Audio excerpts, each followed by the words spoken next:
सोनम ने अपना काम खत्म किया और बोला, ओके मैडम, अब मैं चलती हूँ। सुबह ब्रेकफास्ट बनाने के लिए आ जाऊंगी। रूबी ने बोला, अरे सोनम आंटी, आपने तो आज बहुत जल्दी काम खत्म कर लिया। सोनम ने बोला, हाँ रूबी मैडम, आज जरा मुझे बाजार में कुछ काम था, इसलिए डिनर थोड़ा जल्दी बना दिया है। अब सुबह ब्रेकफास्ट बनाने के लिए आ जाऊंगी। सोनम रूबी के यहाँ शेफ का काम करती थी। रूबी एक काफी अमीर घर की बहू थी और उसकी कोठी में काफी नौकर चाकर सारे कामों के लिए नौकर लगे हुए थे। और क्योंकि रूबी काफी अमीर लोगों में थी तो सारे नौकर वेल एजुकेटेड थे। सबको अच्छी सैलरी मिलती थी।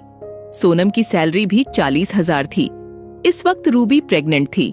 काफी बड़े हॉस्पिटल की देखरेख में थी रूबी, लेकिन साथ ही साथ ज्योतिषी और पंडितों के चक्कर में भी थी और उनसे सलाह मशवरा करके अपने डिलीवरी की डेट और टाइमिंग रूबी ने फिक्स करवाई थी, ताकि होने वाला बच्चा बिल्कुल सटीक समय पर इस धरती पर कदम रखे और बहुत भाग्यशाली हो। इसलिए रूबी ने पहले ही बहुत बड़े ज्योतिषी से मिलकर बच्चे के जन्म की तारीख और समय निश्चित कर लिया था और डॉक्टर को बता दिया था कि इस वक्त इस समय पर मेरा बच्चा इस धरती पर आना चाहिए। आजकल यह सब आम सी बात हो गई है। लोग अपने बच्चों को भाग्यशाली बनाने के लिए विशेष समय पर डिलीवरी करवाते हैं। खैर, अगले दिन सुबह सोनम ब्रेकफास्ट बना रही थी और रूबी अपने डॉक्टर से फोन पर अपनी हेल्थ अपडेट की बात कर रही थी। ब्रेकफास्ट करते हुए रूबी सोनम से बात करने लगी और बोली, देखिए आंटी, अपने बच्चों का भाग्य तो बनाना पड़ता है। आप तो जानती ही हैं, हम लोग काफी अमीर हैं। मेरा मायका भी काफी अमीर है, लेकिन इसके लिए भी मेहनत करनी पड़ती है। इसीलिए हम पंडितों और ज्योतिषों के चक्कर लगाते रहते हैं और सब कुछ सही समय पर करते हैं, ताकि हमारा बच्चा भाग्यशाली पैदा हो। देखो उसका नतीजा, हम सब कितने भाग्यशाली हैं। कभी किसी चीज की कोई कमी नहीं हुई। आप लोग भी ऐसा क्यों नहीं करते?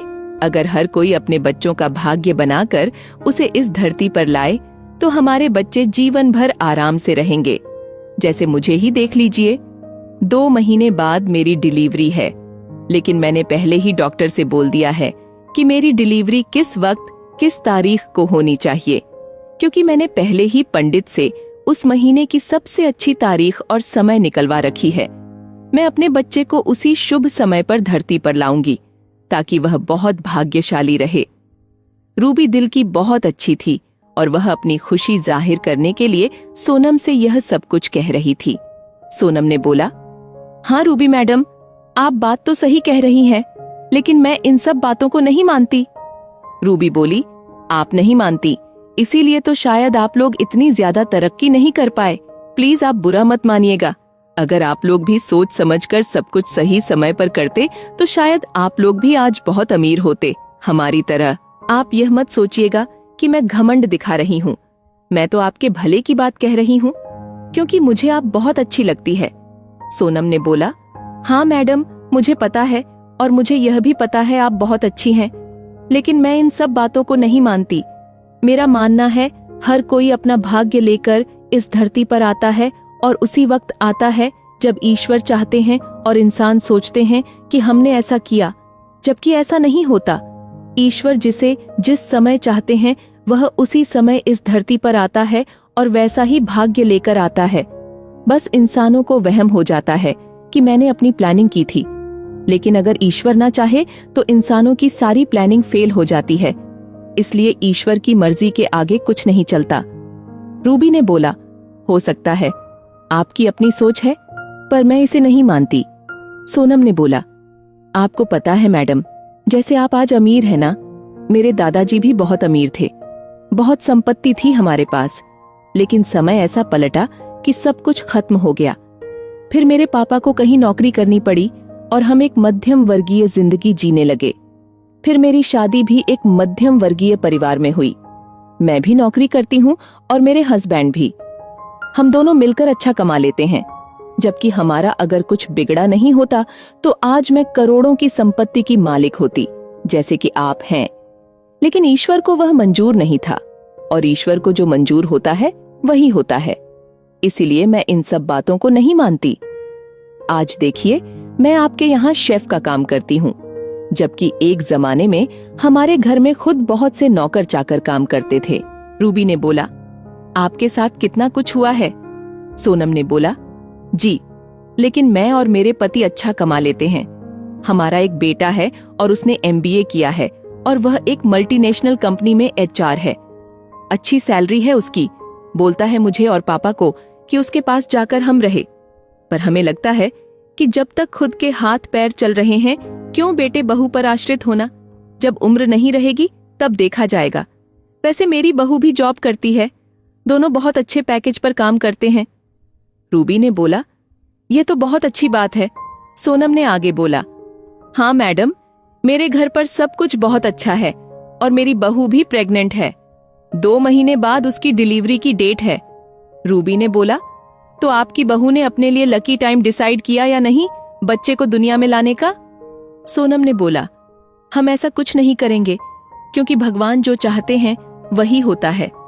अगर ईश्वर चाहते हैं कि मेरे आने वाला पोता या पोती का नसीब बहुत अच्छा हो, तो वह खुद ब खुद अच्छे वक्त पर पैदा होगा, और अगर नहीं चाहते तो ऐसा नहीं होगा।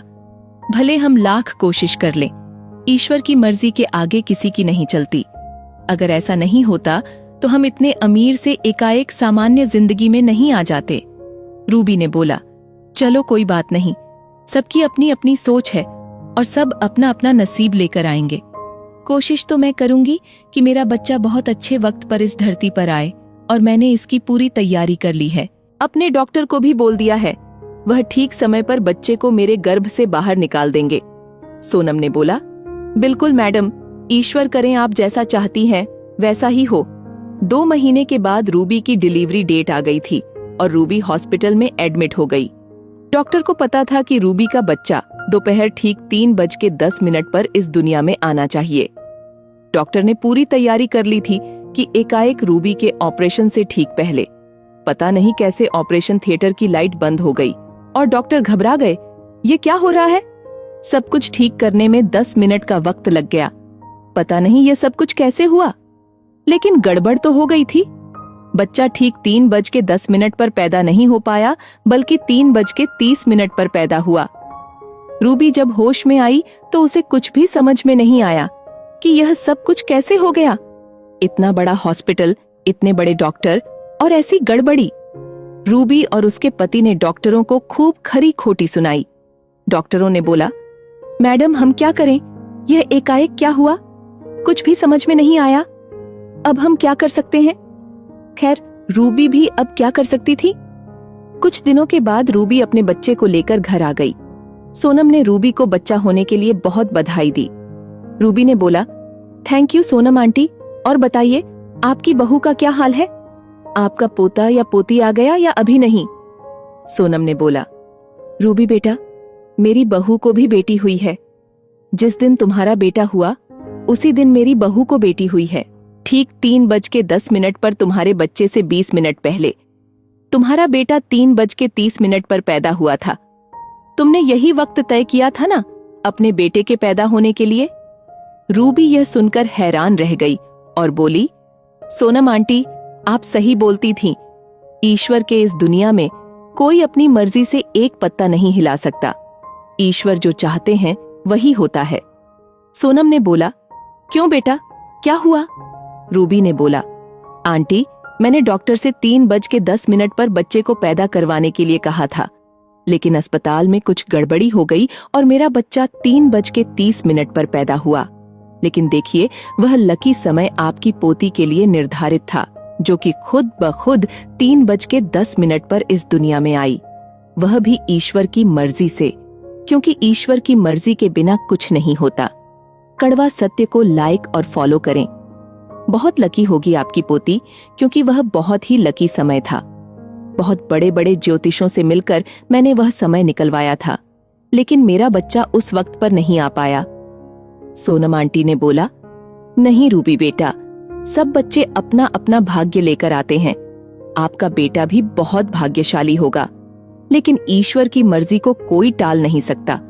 ईश्वर जिसे जिस वक्त चाहे उसी वक्त इस धरती पर भेजते हैं, और जिसे जिस वक्त चाहते हैं उसी वक्त इस धरती से वापस बुला लेते हैं, और इसे कोई बदल नहीं सकता। इंसान को बस वहम हो जाता है कि हम अपनी तकदीर, अपना भाग्य अपने हाथों से लिखेंगे।